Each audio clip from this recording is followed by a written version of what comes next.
What's going on, guys? It's Greg here, aka NYPrepper. It is Friday, February 28th, 2025, and I have an emergency alert to share with you guys.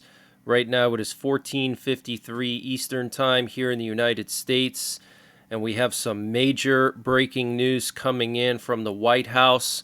So, there was a shouting match between Trump and Zelensky and J.D. Vance, the vice president of the United States, in the Oval Office this afternoon when Zelensky came to sign the minerals agreement. Now, I want to remind you guys that the Ukrainian cabinet already approved the minerals agreement, so it was just up to Zelensky to do this ceremonial signing with Trump, and they couldn't even get through a simple press conference in the Oval Office before getting into a huge argument on national television for the whole world to see. This is really bad, and I have a really bad feeling that we're going to get into World War III now, because what's going to happen is Ukraine is going to turn their backs from the U.S., and now they're going to go towards Europe more, and Europe is going to feel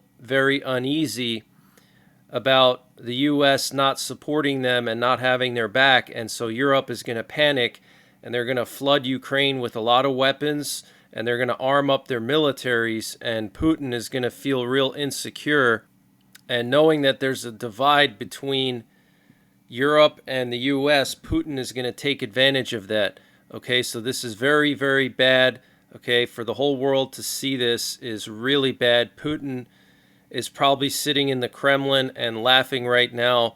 So I'm going to play the full argument for you. It's about 11 minutes long. But before I do that, I want to just share with you what Trump posted on his Truth Social right after the argument. It says here, a statement from President Donald J. Trump. We had a very meaningful meeting in the White House today. Much was learned that could have never been understood without conversation under such fire and pressure. It's amazing what comes out through emotion, and I have determined that President Zelensky is not ready for peace if America is involved, because he feels our involvement gives him a big advantage in negotiations. I don't want advantage, I want peace. He disrespected the U.S. in its cherished Oval Office. He can come back when he is ready for peace. Wow. Okay, so basically Trump does not want to take any sides. He made that clear during this argument that he doesn't want to side with Russia. He doesn't want to side with Ukraine. Okay, he basically said even though he's signing this minerals deal with Ukraine, the purpose of the minerals deal is to lead to a peace deal with Russia, not to continue fighting and giving Ukraine weapons. Okay, that's what Trump basically said. And so he doesn't want to side with Ukraine too much, and he doesn't want to side with Russia too much. The problem is, in a situation like this, it's impossible to just stay neutral. And right now, we have U.S. nuclear forces on high alert. Zelensky's going to be speaking to Fox News in just about 3 hours. I'm going to see if I can cover that live. But Zelensky is on his way out of the U.S. He's going to be leaving this evening. He did not sign the minerals deal, and there was this huge shouting match. And we have a U.S. presidential doomsday plane up in the air right now. It was flying with its transponder off earlier. We have a nuclear war command and control plane off the coast of New Jersey. We have a nuke sniffer up in the air. And we also have 3 aerial refuelers doing figure eights over one of our missile fields in Montana. So our nuclear forces are on very high alert. We just heard some tactical emergency action messages come in on my home radio. You can listen to them in the 24/7 live stream. Tactical emergency action messages are basically nuclear codes sent out to airborne units, which are typically bombers. Okay, but I'm going to play this whole argument for you. You can decide for yourself who was wrong, who was right. But regardless, this is not good, because China and Putin and all our enemies, Iran, North Korea, they just saw this, and now they know that NATO is in disarray. There's a divide between America and Europe. We're disorganized, we're chaotic, and this is their opportunity to strike us now, okay? Basically, it all started when J.D. Vance was talking about diplomacy and engaging in diplomacy with Russia, and Zelensky kind of, not in a aggressive way, responded to J.D. Vance and said that Ukraine tried diplomacy with Russia when they signed the Minsk agreement for Crimea and the Donbass. They were supposed to do a ceasefire in the Donbass, and he said that there were no security guarantees with the Minsk agreement and that there were no prisoner exchanges done with Russia as was promised by Macron and Merkel in the Minsk agreement. And also Russia violated the ceasefire and was shelling parts of eastern Ukraine that were supposed to be under ceasefire. And he basically was saying that having a peace deal without security guarantees would basically be a repeat of the Minsk agreement. And looks like J.D. Vance and Trump took that personally, as if he was disrespecting them. And then it all went downhill from there. So I'm going to play this for you so you can judge for yourself what happened. This is absolutely insane. But what's also weird about this is at the end, Zelensky was sitting there with his thumb up, and then Trump said, "This is going to make for great television," like kind of making a joke. I don't know if it was just all staged, if this was just a big staged event. Doing on the deal. That doesn't work that way.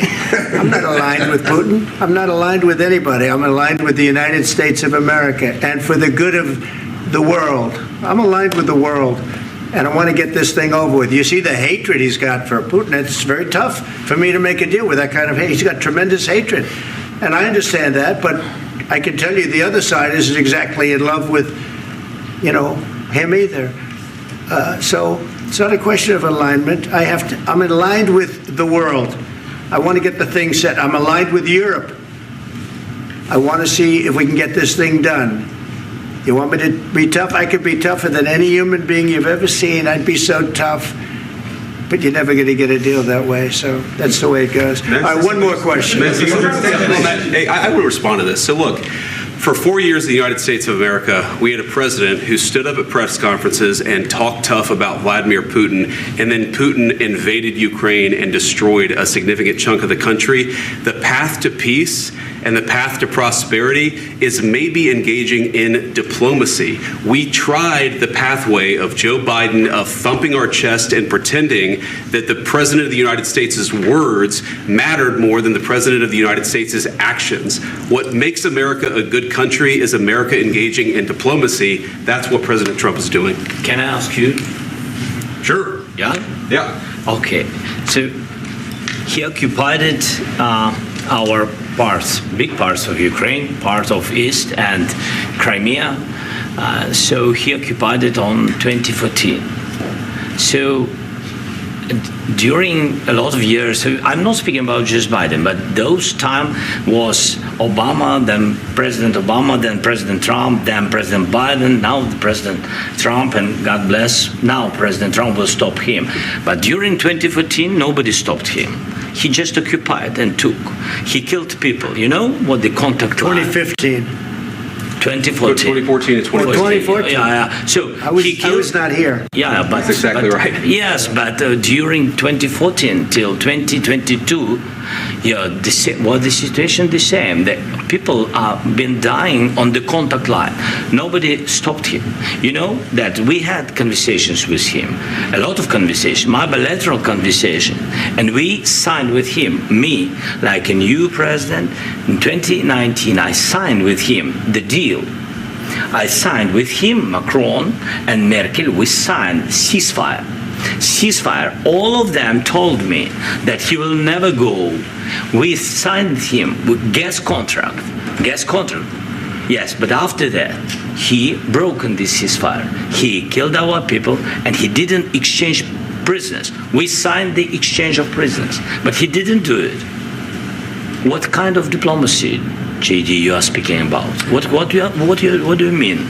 I'm talking about the kind of diplomacy that's going to end the destruction of your country. Yes, but if you Mr. President, with respect, I think it's disrespectful for you to come into the Oval Office and try to litigate this in front of the American media. Right now, you guys are going around and forcing conscripts to the front lines because you have manpower problems. You should be thanking the president for trying to bring an end to this conflict. Have you ever been to Ukraine that you say what problems we have? I have been to. Come once. I've actually watched and seen the stories, and I know what happens is you bring them on a propaganda tour, Mr. President.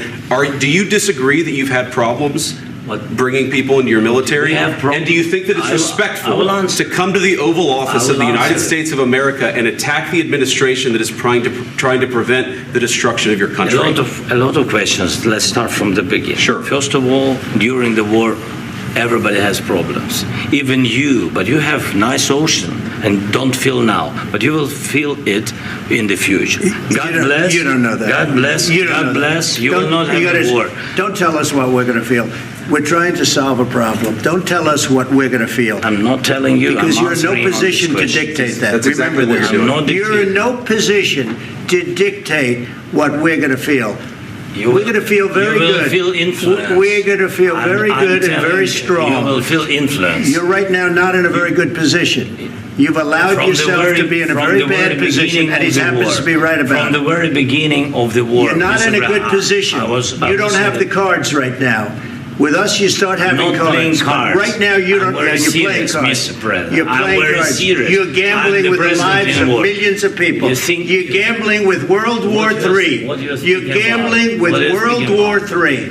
And what you're doing is very disrespectful to the country, this country, that's back to you, far more than a lot of people said they should have. Have you said thank you once? This a entire meeting? No, in this entire meeting, have you said thank you? Today. You went to Pennsylvania and campaigned for the opposition in October. Offer some words of appreciation for the United States of America and the president who's trying to save your country. Please, you think that if you will speak very loudly about the war, He's not speaking loudly. He's not speaking loudly. Your country is in big trouble. Can I Wait a answer? minute. No. Can You've done a lot of talking. Your country is in big trouble. I know. You're not winning. I know. You're not winning this. I You have a damn good chance of coming out okay because of us. Mr. President, we are staying in our country, staying strong from the very beginning of the war. We've been alone, and we are thankful. I said thanks You haven't in been this alone. cabinet. You not haven't been only alone. in this cabinet. We gave you, through I this said stupid president, $350 billion. You voted we gave for you your military president. equipment, You and your voted men for are your brave, president. but they had to use our military. What about If you didn't have our military equipment, if you didn't have our military equipment, this war would have been over in 2 weeks. In 3 days, I heard it from Putin. In 3 days, this is something Maybe new. less. In 2 weeks, of course, yes. It's going to be a very hard thing to do business like this. Again, I tell you. just say thank you. I said a lot of times to American people. Accept that there are disagreements, and let's go litigate those disagreements rather than trying to fight it out in the American media when you're wrong. We know that you're wrong. But you see, I think it's good for the American people to see what's going on. I understand, sir. I think it's very important. That's why I kept this going so long. You have to be thankful. You don't have the cards. Thankful. You're buried there. Your people are dying. You're running low on soldiers. You're running low on soldiers. It would be a damn good thing. And then you tell us, I don't want a ceasefire. I don't want a ceasefire. I want to go and I want this. Look, if you could get a ceasefire right now, I tell you, you take it so the bullets stop flying and your men stop getting killed. Of course, we want to stop the war. But you're saying you don't want a ceasefire. But I said to you, I want a ceasefire. With guarantees. Because you'll get a ceasefire faster than an agreement. Ask our people about ceasefire, what they think. That wasn't with me. For you what that wasn't with me. That was with a guy named Biden, who was not a smart person. That was with Obama. It was your president. Excuse me. That was with Obama, who gave you sheets, and I gave you javelins. Yes. I gave you the javelins to take out all those tanks. Obama gave you sheets. In fact, the statement is Obama gave sheets and Trump gave javelins. You got to be more thankful, because let me tell you, you don't have the cards. With us, you have the cards. But without us, you don't have any cards. One more question to Mr. Vice President. I'm sorry. It's going to be a tough deal to make, because the attitudes have to change. What if Russia breaks ceasefire? What if Russia breaks peace talks. What do we do then? I understand that it's a heated conversation right now. What are you but saying? what She's if asking, what if Russia breaks the ceasefire? What if anything? What if a bomb drops on your head right now? But they have Okay? broken the What if they ceasefire broke it? many I don't know. times. They broke it with Biden because Biden, they didn't respect him. They didn't respect Obama. They respect me. But all- Let me tell you, Putin went through a hell of a lot with me. He went through a phony witch hunt where they used him and Russia. Russia. You ever hear of that deal? That was a phony Hunter Biden, Joe Biden scam. Hillary Clinton, Shifty Adam Schiff. It was a Democrat scam. And he had to go through that. And he did go through it. We didn't end up in a war. And he went through it. He was accused of all that stuff. He had nothing to do with it. It came out of Hunter Biden's bathroom. It came out of Hunter Biden's bedroom. It was disgusting. And then they said, oh, the laptop from hell was made by Russia. The 51 agents. The whole thing was a scam. And he had to put up with that. He was being accused of all that stuff. All I can say is this. He might have broken deals with Obama and Bush, and he might have broken them with Biden. He did, maybe. Maybe he didn't. I don't know what happened. But he didn't break them with me. He wants to make a deal. I don't know if you can make a deal. The problem is, I've empowered you to be a tough guy. And I don't think you'd be a tough guy without the United States. And your people are very brave. But you're either going to make a deal or we're out. And if we're out, you'll fight it out. I don't think it's going to be pretty, but you'll fight it out. But you don't have the cards. But once we sign that deal, you're in a much better position. But you're not acting at all thankful. And that's not a nice thing. I'll be honest, that's not a nice thing. All right, I think we've seen enough. What do you think? Huh? What's this negotiation? This is going to be great television, I will say that. All right. We'll see what we can do about putting it together. Thank you, sir. Can I need the back of your chair? You start negotiating, given that. We'll see, I don't know.